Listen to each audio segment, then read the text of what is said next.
There are a couple elements to bullying. Uh, One of them is it's repeated. It needs to happen repeatedly over a period of time. It's on purpose or meant to harm. Some kind of unwanted, aggressive behavior that's intentional and gets repeated over and over again. And that it is one-sided or there's an imbalance of power. It can be power of strength, physical size. It can be power of you're different and I've got other people like me and we're all going to make fun of you because you're different, right?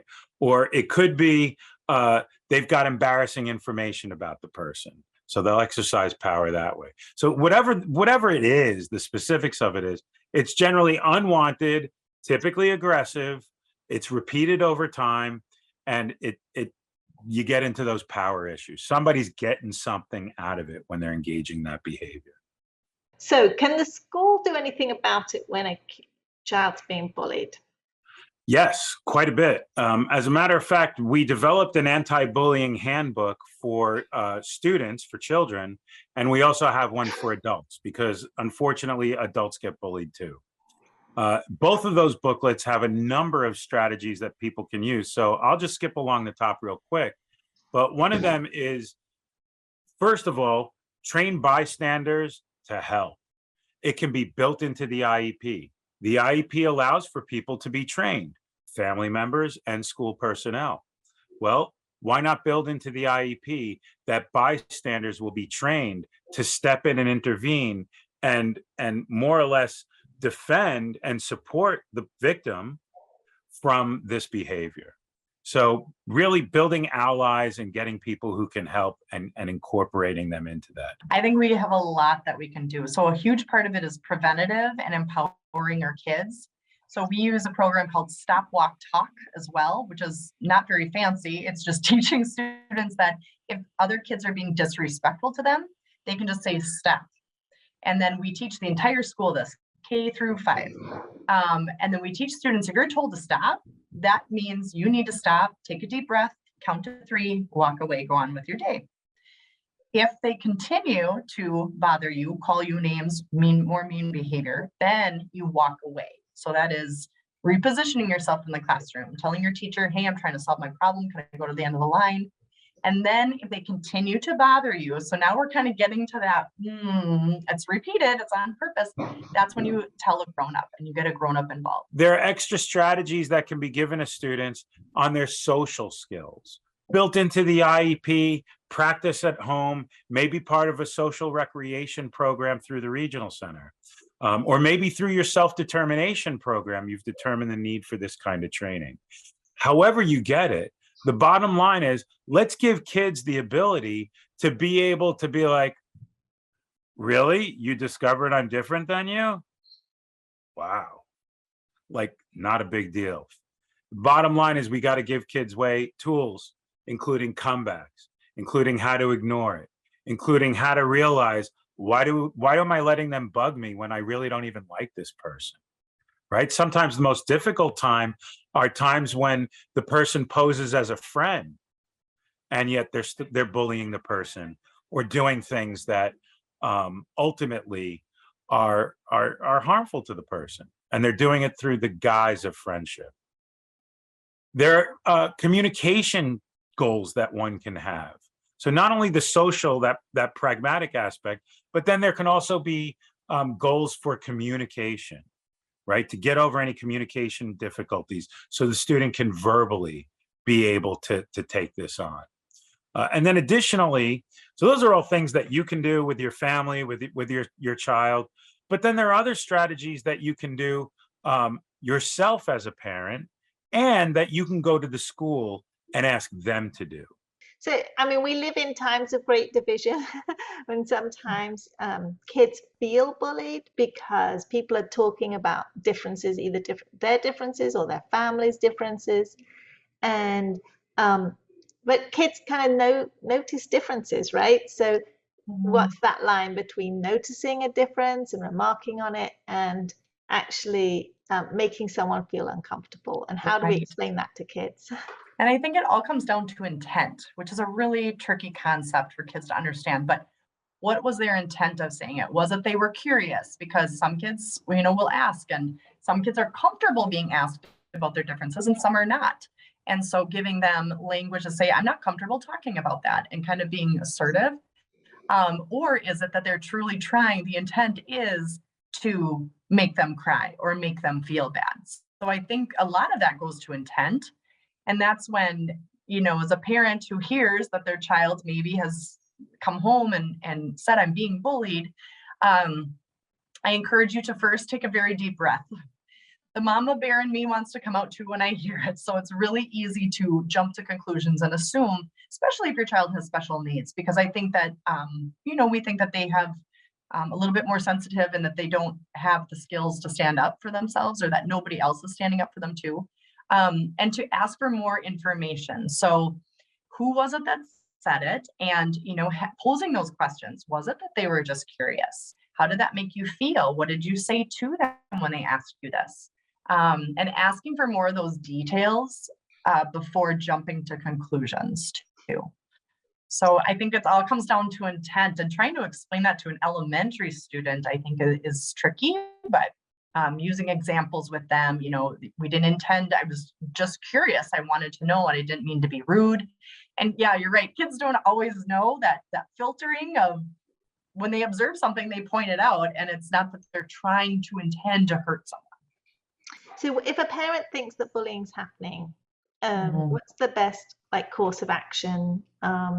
Talking to a teacher or talking to a counselor, or and what are the steps they should take? Yeah, I certainly encourage you to get as much information from your child as you can. Kind of a timeline of when this has happened, how often, try to get as many details as you can without getting too defensive just yet. And then the biggest thing is letting the school know. I teach the kids this. Kids don't do this right in front of us where we're watching. They do it in places that are sneaky. And so it is really important to let the school know. We want to know. We want to get involved. We don't allow this behavior to happen. And so I would definitely reach out to your teacher, your child's teacher, and I would include the school counselor on that email, and potentially the principal as well. Just so that all of those people can be at the table understanding, because you're going to want that teacher to give their 2 cents and to keep an eye on it for sure in the classroom. The school counselor can really do a lot of more investigating along with the principal too, as to what this timeline is.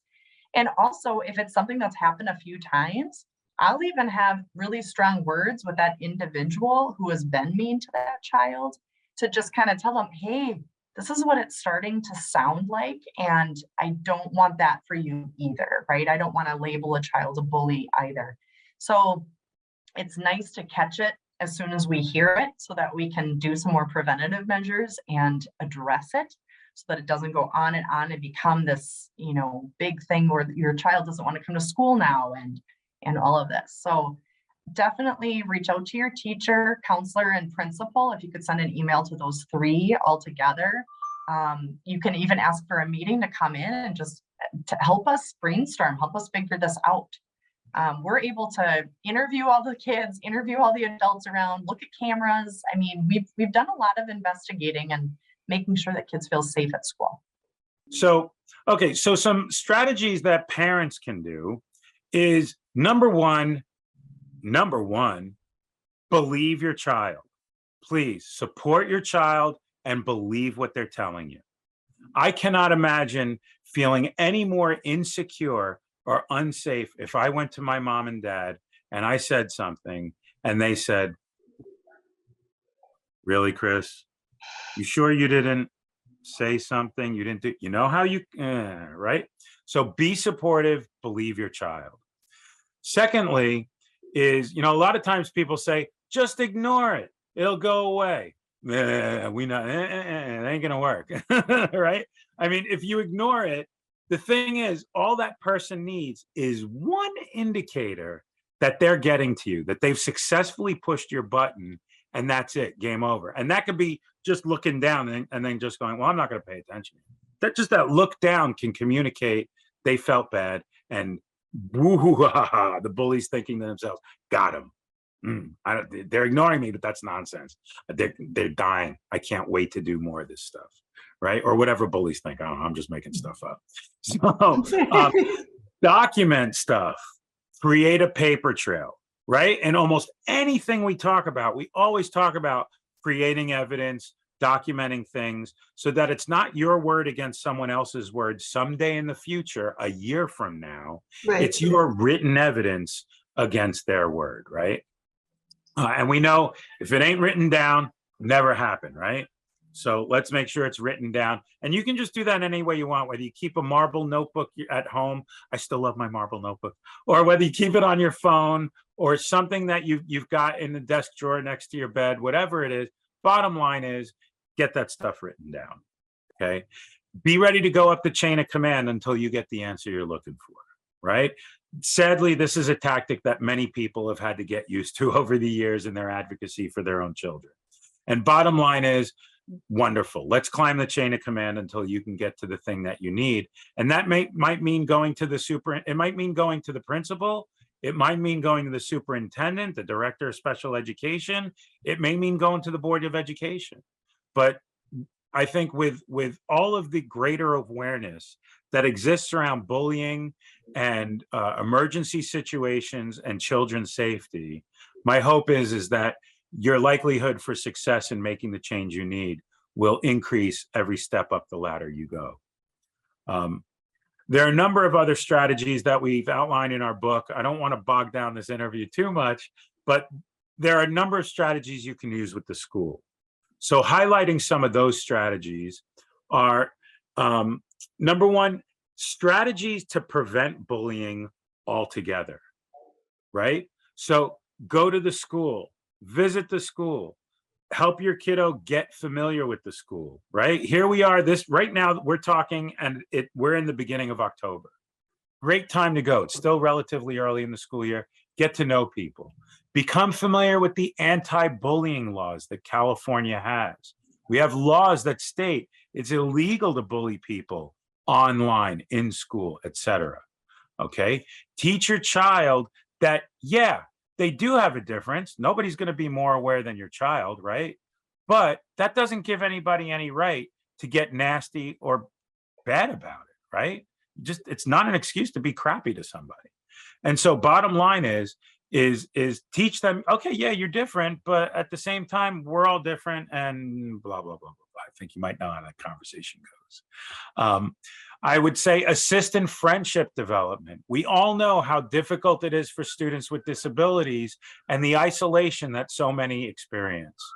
Let's break that down actively. It's not only a thing that's better for their development and feeling good, but it's also a safety issue, because if allies can help defend against bullies, if allies can help in an emergency to evacuate a building, why would we not do anything in terms of developing friends, knowing how to facilitate this stuff, right? And don't get me wrong, I understand the challenges with that.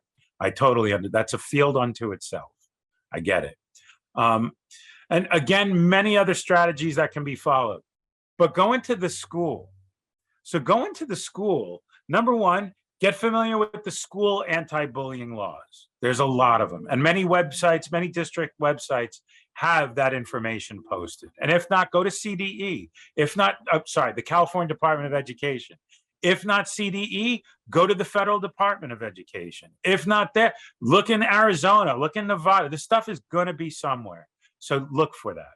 The second thing is all the schools should be responding consistently and immediately to bullying. So understand what's your school's policy, how do they handle it, right? The whole, oh, kids will be kids issue.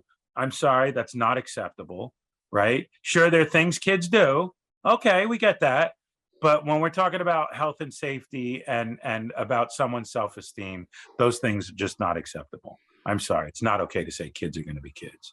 So make sure the school is going to take action in order to support your child.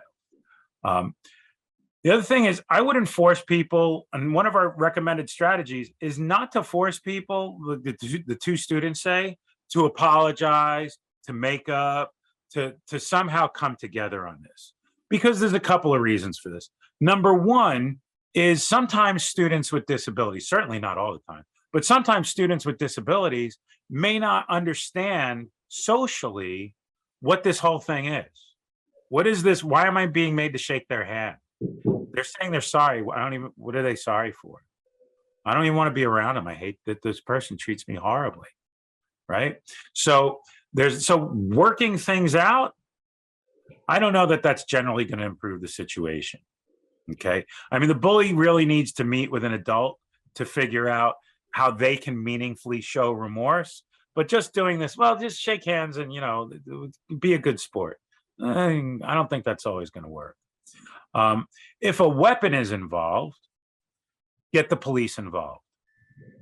Whether it happens at school or elsewhere, get the police involved. If a weapon's involved, this is something serious. Bottom line, it should be treated as seriously as it is. Okay. The other thing, join school efforts in anti-bullying campaigns. If they don't have one, start one. Get a few people. All you need to do is get 2 or 3 other parents together, approach the school on it, and let them know, we're willing to do all the work and we'll collaborate with you. So we can make it a joint project. But the bottom line is, we want to do this and we think this is going to benefit everybody. We hope you'll come on board. Come on, let's do it. So, and there are a number of other strategies that you can pursue, including looking at the policies of the district, looking at the training that staff have in terms of managing bullying, looking at encouraging students just to report when they see it, right? Because the victim may not report it, right? They may have reported it many times over. Nothing happens. Well, why am I going to do or say anything now? Right? That learned helplessness kicks in. So there are loads and loads of strategies. So I would love to encourage you to go to our website, or maybe see in this corner of the website a downloadable copy of the anti-bullying handbook that we have, where you can get all the stuff I've discussed, as well as literally dozens of other strategies. Yes. Very good. And then, do you want to explain, can you explain about a Gebser letter and why that becomes important? Yeah, a Gebser letter can be really important. In my mind, and I'm going to sound dramatic. Well, when do I not sound dramatic? But in my mind, it is the most, it is the greatest step a family can take concerning their relationship with the district. To me, this is the big red button that you've decided to press. A Gebser letter is essentially a letter that indicates that, and I don't want to get into too much detail, because if you find yourself needing to exercise this option, I would strongly recommend that you speak to an attorney, a special education attorney, or call one of our offices for more detailed information. But the bottom line is, it's a letter that you send to the school that more or less indicates they've pervasively, across multiple settings over a period of time, failed to provide a FAPE to your child. They failed to meet the needs of your child. You also need to demonstrate that the person you're sending the letter to has the power to make change. So that means you can't send this letter to anybody less than the principal, right? Because if you send it to a teacher may say, well, I don't have the power to make change about our policies on bullying or our procedures. I don't have that power. I get that from my boss. So you got to go to the principal and you actually have to spell out in the letter, you have the power and ability to make this change, and I'm calling upon you to do that. There are another number of elements that should be in the letter, but the bottom line is, by informing the district that they're failing to serve your child pervasively, a Gebser letter serves as notice that you are removing your child from the district and you are unilaterally placing them in a different school placement. It might be a different school, it might be an NPS, a charter school, a private school, whatever the situation is. You're basically saying, I'm removing my child from the district because you have pervasively failed to be able to serve them. You've had the opportunity to make the changes. You have the power to do it. And so therefore I'm moving them out, and I will be seeking payment from you for that other placement at a future time. Thank you. So, but this really is a big, big deal. This can seriously impact due process cases. This can seriously impact how disagreements get resolved with the district. So please do your homework. Do not rely on the single interview or information about how to do a Gebser letter. Go out there and look for this information, or please consult with a special ed attorney. It's the best way to be safe and 100% confident that you're making the right move for your child. Great. Thank you. And well, another question, a little bit different way of looking at it, but what about if your child with a disability is being accused of bullying, but the behaviors are related to their disability? I would include your special education case manager in on that and just say, this has been what's been accused. Can you help me figure out if this is, you know, part of their disability, or if it's not, am I missing something? And what could we do? You know, maybe it's a child who is very physical, and so maybe there's something that needs to change during the social skills time, or do you know what I mean? And so those case managers are going to want to work with you to prevent that, because they don't want that child to be considered that either. And then it could also be the school counselor working with that child who has accused them of being a bully to help them understand maybe some of the social cues that are missing, or instilling some compassion so that they understand that it's not targeting you. I've got some little friends who are kind of, you know, they can be really explosive, and it's hard for some kids to understand that it's not about you. They're not targeting you. This is just, they can't help it. So having a lot of conversations with parents and kids without giving away privacy and private information, obviously. So that's kind of the tricky fine line of helping these other parents understand, oh, this child is not really trying to do this. It's a part of their, just who they are, and we're working on it. I always say, oh, we're trying to work really hard on that and teach them some different skills and different ways to talk to peers instead of that. So yes, definitely I would loop in your case manager in that, and or your school psych even too, if you're a school psychologist, if you've got a relationship with them, or even if you don't, they're kind of the experts in that type of thing too. I think the answer is kind of built into the question, which is if their behaviors are a part of it, it's behavioral.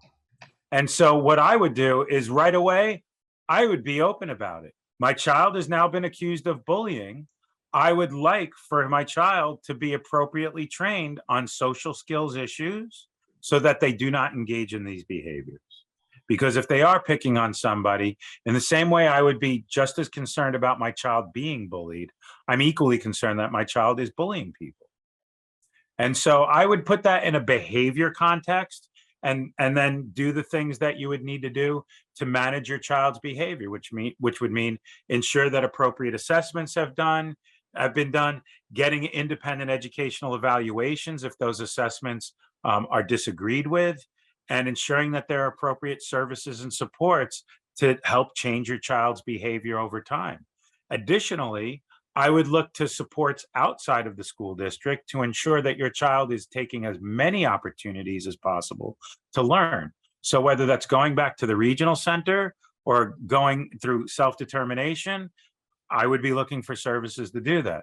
And a note about going to the regional center.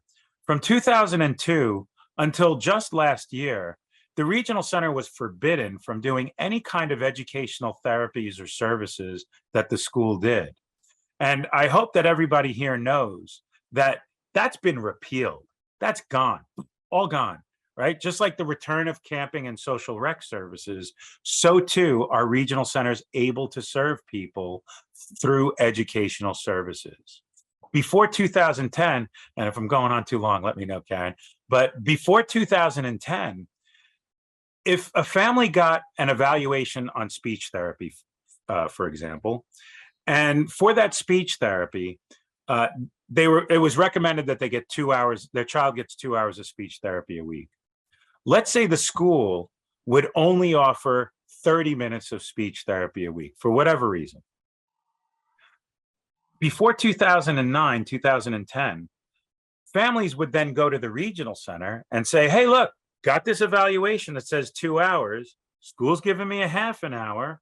As a matter of fact, I'm also getting a half an hour through our health insurance. So I'm coming to you, regional center, and looking for the missing hour that says my child needs this. And you can absolutely do that now. So this has not been a strategy we've shared in recent years, but very recently, we've been screaming it from the mountaintops to anybody who'll listen. So keep that in mind.